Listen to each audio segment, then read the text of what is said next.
The Philippines has become the first Asia-Pacific country to join the Special Olympics Global Coalition for Inclusion. This comes after the Department of Education signed a partnership with Special Olympics Pilipinas. The partnership aims to foster inclusion and empathy by introducing unified sports to over 50,000 learners with and without intellectual disabilities across 500 schools nationwide. At least 2,000 educators will also receive specialized training to implement Special Olympics programs effectively. Now, to further discuss this matter and to help us explain why there is a ball on this table, we have Special Olympics Pilipinas Chairperson and National President Akiko Thomson-Guevara. Hello. Good morning. Thank you for having me. This is a volleyball, no less, for our volleyball player. Yes, so hindi siya football, hindi siya soccer. It's a volleyball. Actually, I'm for Special Olympics. Well, it's one of our items that we play with. Yeah, so I just thought it'd be appropriate to... Okay, so talk to me about unified sports. I mean, that new concept line caught my attention because I don't know what that means. What does unified sports mean? Unified sports is one of our programs at Special Olympics where we have a typical person playing sports side by side with a person with intellectual disabilities. And we found that it's a powerful way for people to, because play, it's very natural, it's fun, and you get to know one another. And then eventually, there's a quote that we have at Special Olympics: we play side by side so that we can learn side by side, and eventually, hopefully, we can live side by side, because it just breaks down the barriers. And so that's a powerful way to achieve, acceptance and friendship. What sports are included in those? There's so many unified. We have football, there's basketball, there's bocce, bowling type sport. We have several unified sports. They're team sports, typically. But in this partnership with the DepEd, how are you planning to implement that? We have focused on 7 sports: bocce, basketball, there's swimming, there's athletics, there's badminton, there's dance sport, and there's one more. It's slipping my mind, but basta. Those are our focal sports that we've decided to focus on now. But how do you imagine that to go? I mean, in schools, how will this be implemented? So we have... And what will be the guardrails? Well, so thank you for asking that. So part of this coalition, as you said earlier, we will be training up 2,000 educators in inclusive practices. And so we will be inviting the individuals, the students with neurodivergent students, to play sports with the typical kids. And per school, it will differ, because some schools might prefer to do this sport over another sport. And in the coalition, we've also stipulated that we will be engaging 500 public schools. And for us, that's pretty exciting, because this is where it's needed the most. And if you look at the statistics, these individuals with intellectual disabilities, they're more likely not to be in school, like 42% or so. Statistics also are like 49% that they'll drop out. They're bullied as well. So this brings them in. I actually wanted to talk about that because we do see a rise in incidents of bullying across schools. Yes. I remember reading that story quite recently, that the rates have increased. So how do you plan to implement this program with those in mind? Well, we train up capacity building, we train up the educators, but there's a global coalition center that does research in Abu Dhabi, and they found that actually through our programs, it actually helps those social, emotional, bullying, those kind of things. Our activities help in those areas, which for both typical and for neurodivergent, which is what we want. I think, kumbaga, it enhances the self-confidence of kids with the empathy for those who are typical, because they realize there's nothing to be afraid of. Why we should be playing. For those with intellectual disabilities, confidence, the joy, the skill, being part of. And so I think there's a lot of healing that happens, and realization and empathy when you have that setting. But on the other hand, when you have that setting, the probability also for bullying increases, right? Because of the exposure to kids with disabilities. Yes. I mean, how do you plan to deal with that? Kasi kung meron talagang mga bata na we don't know where they're coming from, but sadyang napagtitripan. Yes. Well, yung may kapansanan. Yes. Paano kaya yung mga ganun? So we have this thing called Unified Champion Schools, and while unified sports is one avenue, we have another component. It's called inclusive youth leadership. So inclusive, typical, and neurodivergent together, running leadership programs in their schools. And they're not going to be left on their own. Obviously, we will be coaching, training, assisting and supporting them with their programs. So who is with you on this? Who's helping you? Oh, wow, many. Milo is a big supporter, a champion, realizes the power of what we're doing. And I think for them it was like, yes, that's right. Sports teaches compassion. And so they're a huge part of it. Obviously, the Department of Education is the people that are giving us the access into these sports. But our regional office in the Asia Pacific region is also supporting us as we need. So there are many partners that we have. This is something you cannot. It's gargantuan in task, and so we need all the partners and support. And this the Global Coalition, there's a fund, Global Philanthropy Fund, SNF, that's supporting all of this. Do you have data on what percentage of the school's populations are kids with disabilities? I'm nervous. I don't want to give you that because I might be wrong, but But off the top of your head? Yes, I read that there is 4 million, not necessarily with intellectual, but with disabilities.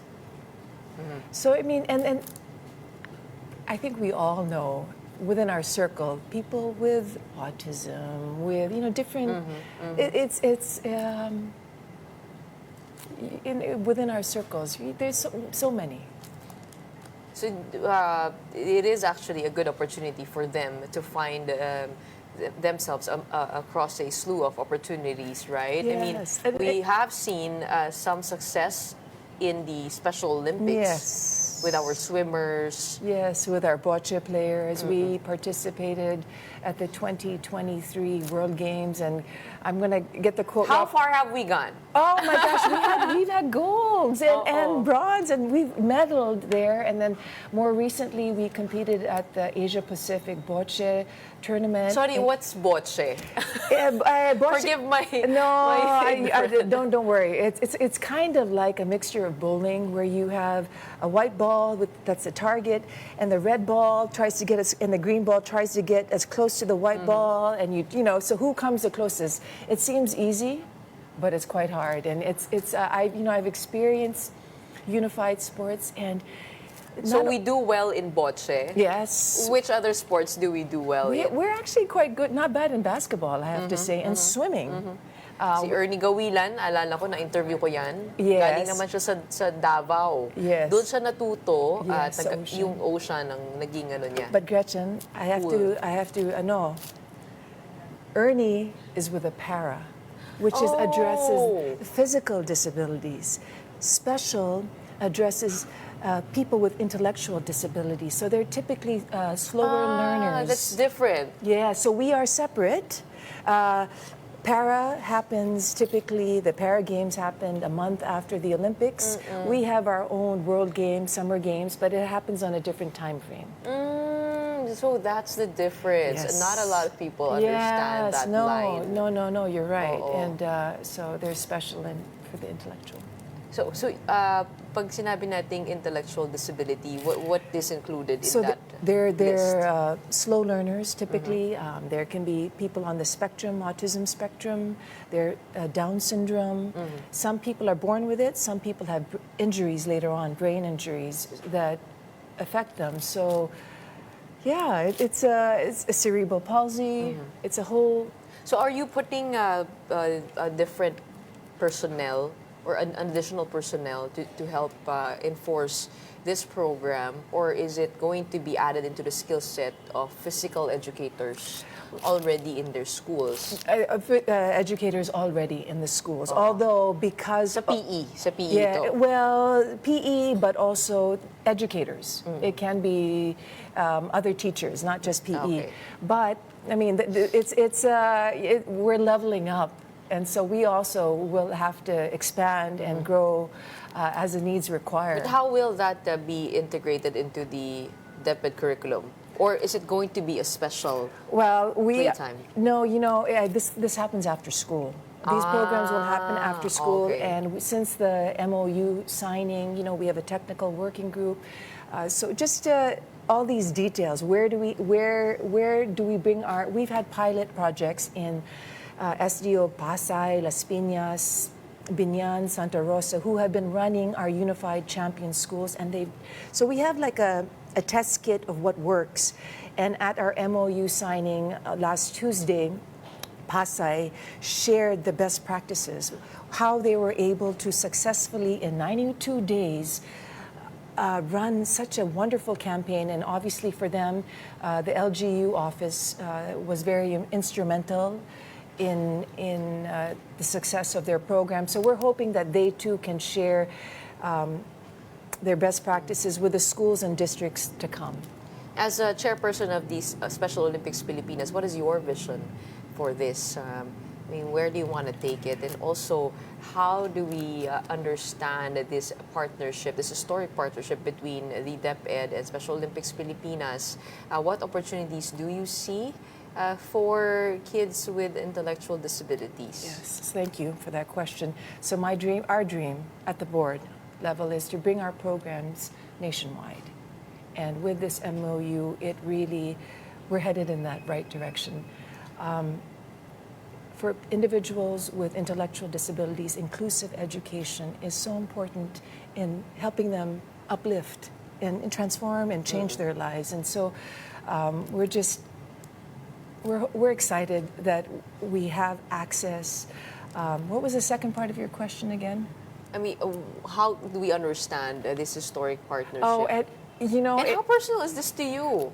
Thank you. But this is a huge milestone that the whole country can be proud of, Gretchen, because the Philippines is the first in the Asia-Pacific region to sign this coalition. So we're pioneers. We're leading the way. And it just shows the commitment of our government also, the value that they place in this also. So we're very grateful to Secretary Thomson-Guevara for his faith and trust. How personal, it's very personal. It's all God's leading. How I got involved in this is because my youngest daughter, 8-year-old Sachiko, was born with Down syndrome. And, it's been a beautiful adventure and journey. And when the regional office asked my husband and I to join the board, I just knew. It was just like special needs. Is your own daughter into sports? Yes. And what sport? She's a fish. Like her mama. Swimmer too. Yes, she loves it. But What have you noticed in her in terms of her development when she got into swimming? Oh, just the physical first. It's hard for me to actually teach her strokes because I'm the mom, but she's a visual learner, so she just sees us doing it, and then she'll do her own rendition of the freestyle or whatever. But there's just. Right now, at her age, I'm just, the joy, I don't know. It's funny. You talk to my boys; they don't see anything. It's Sachiko. There's nothing. She's nothing different with her. She's, yeah. So that is the goal, right? Well, the goal is, yes, to bring it nationwide, for sure. And I think it's huge that you're able to institutionalize this program. It's one thing to do advocacy work and another to actually get government to do something about it. So it is monumental. Thank you so much for my balls. And my stress ball to go with this. Yes. And my shirt. And by what does it say? Our partners with Linya Linya, hindi kaya yan? Hindi. Kaya yan. So this is, I have to... Become makes it matter, right? Yes, of Oh, course. hindi kaya yan, hindi. Kaya yan. Alright, maraming salamat for joining us and making our Friday bright with your good news. We have Akiko Thomson-Guevara, Chairperson and the National President of the Special Olympics Pilipinas, joining us today to make our morning matter. You're awesome.